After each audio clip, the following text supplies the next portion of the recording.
na ina-acknowledge lang natin yung pagiging Diyos niya sa mga sitwasyon na kaya pa natin. Pero kapag hindi na natin kaya, hindi na natin ina-acknowledge yung pagiging Diyos niya. Kaya hindi ka na sobrang maapektuhan sa mga situation na pabago-bago sa bay kasi maliit na bagay lang yun sa Diyos. Hindi para sumbatan ka.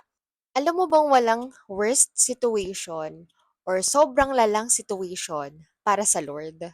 And God confirmed it to me through the story of Lazarus sa John 11 verse 11 onwards. Ang gamit pala nating Bible is Pinoy version. Let's read John 11 verse 11. Sinabi pa ni Jesus, natutulog ang kaibigan nating si Lazarus, pero pupunta ako para gisingin siya. Verse 12, sumagot ang mga disciples, Lord, kung tulog lang siya, gagaling yun.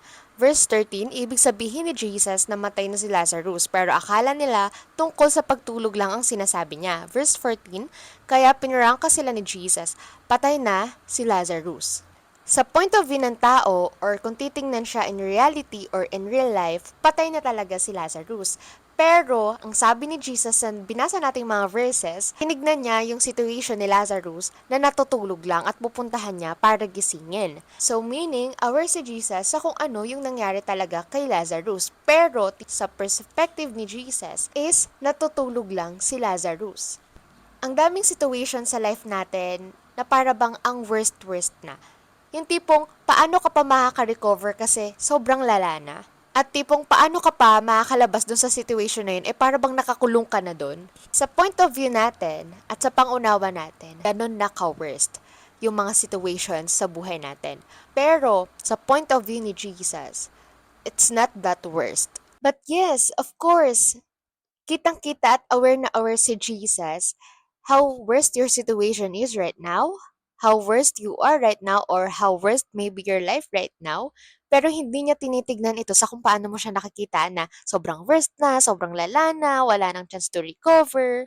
Pero, si Jesus, tinitignan niya yung situation mo as it's no big deal para ikaw worry at maliit na bagay lang yan para mailabas ka dyan. At tinitignan niya yung situation mo na hindi malala para hindi niya maayos. It's like kung paano niya tinitignan si Lazarus na natutulog lang, pero Lazarus is actually dead. Pero dahil sa kaya niyang buhayin si Lazarus, tinignan niya lang si Lazarus na natutulog lang. Jump tayo sa verse 21. Sinabi ni Martha kay Jesus, Lord, kung nandito po sana kayo, di sana namatay ang kapatid ko. Di ba madalas ganun tayo? Madalas tayong nagra-rant kay Lord ng ganyan kapag nasa worst scenario na tayo, kapag nasa worst situation na tayo. Lord, kung hindi mo lang kasi sana inalaw Lord, kung hindi lang naman kasi dahil kay ano Lord, kung hindi naman sana ganito yung situation ko, di sana wala ako dito. Na somehow parang sinisisi natin si God kung bakit tayo napunta sa situation na yon na nahihirapan tayo. At pansin mo rin ba na para bang nilalagyan mo ng hangganan yung pagiging God ni God na kapag walang pangit na nangyayari, He is in control, He is in control of everything, na hawak ni Lord lahat, na kontrolado ni Lord lahat. Pero kapag pumasok ka na sa situation na worst na o lumalala na, para bang hindi na siya yung God na in control of everything. Tipong nilalagyan natin ng hangganan yung pagiging God niya na, ay Lord, hindi mo na ako kaya ilabas dito. Ay Lord, hindi mo na kaya ayusin to kasi worst na, malala na to. Hindi mo nga ako nakayanan na hindi mapunta dito Hindi mo nga hinayaan na hindi ako mapunta dito Kung mailabas pa kaya ako sa sitwasyon na to? Na ina-acknowledge lang natin yung pagiging Diyos niya sa mga sitwasyon na kaya pa natin. Pero kapag hindi na natin kaya, hindi na natin ina-acknowledge yung pagiging Diyos niya na ang dami nating sana sa Lord para hindi sana mangyari yun. Para hindi ka sana napunta dyan sa sitwasyon na yan. Katulad ng sinabi sa verse 37, pero may ilang nagsabing, di ba pinagaling niya yung bulag? Di ba niya kayang gumawa ng para hindi sana namatay si Lazarus? Di ba? Ganyan yung thinking lagi natin Para hindi sana, na sana ganito na lang sana, para hindi sana, na sana ganun na lang sana, para hindi sana. Pero alam mo, kahit ano pa yung tingin mo, kahit ano pa yung tingin natin, kahit gaano pa nagpapabago-bago yung situation, hindi siya nagmamatter. Kasi hindi nagde-devalue yung pagiging Diyos niya. Hindi nagbabago yung pagiging Diyos niya. At kahit kailan, hindi mawawala ang pagiging Diyos niya.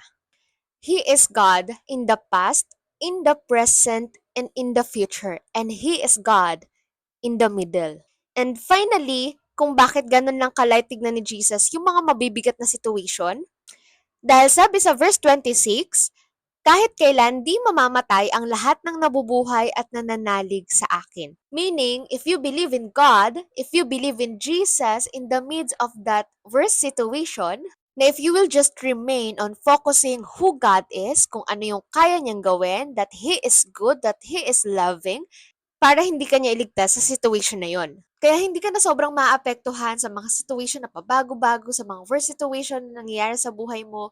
Kasi in the first place, alam mo na yung kayang gawin ni Lord. At magiging katulad na ng perspective mo, yung perspective ni Jesus, sa mga sitwasyon na kung paano niya tignan yung patay na natutulog lang. Na ngayon, makikita mo na o titignan mo na yung mga worst situation na yakang-yaka, na maliit na bagay lang. Why? Kasi maliit na bagay lang yun sa Diyos. That's so mind-blowing, guys. And lastly, verse 40, sinabi ni Jesus sa kanya, di ba sinabi ko sa'yo na makikita mo ang kadakilaan ng Diyos kung mananalig ka? So, ang purpose ni God sa lahat ng pinahihintulutan niya sa'yo, sa buhay mo, is para makita mo yung kadakilaan niya. Hindi para pahirapan ka, hindi para, di ba, yan yung consequences sa mga ginagawa mo. Hindi para sumbatan ka. Pero para ipakita niya yung kadakilaan niya sa buhay mo na kayang-kaya kanyang saluhin, kayang-kaya kanyang iligtas, at kayang-kaya kanyang ayusin. So ngayon, kung natutunan mo na, no, na mag-be still kahit sa kalagitnaan ng mga pangit na mga nangyayari, you are being humbled na hindi sisihin si Lord, hindi mag-rant kay Lord sa kalagitnaan ng mga uncomfortable situations.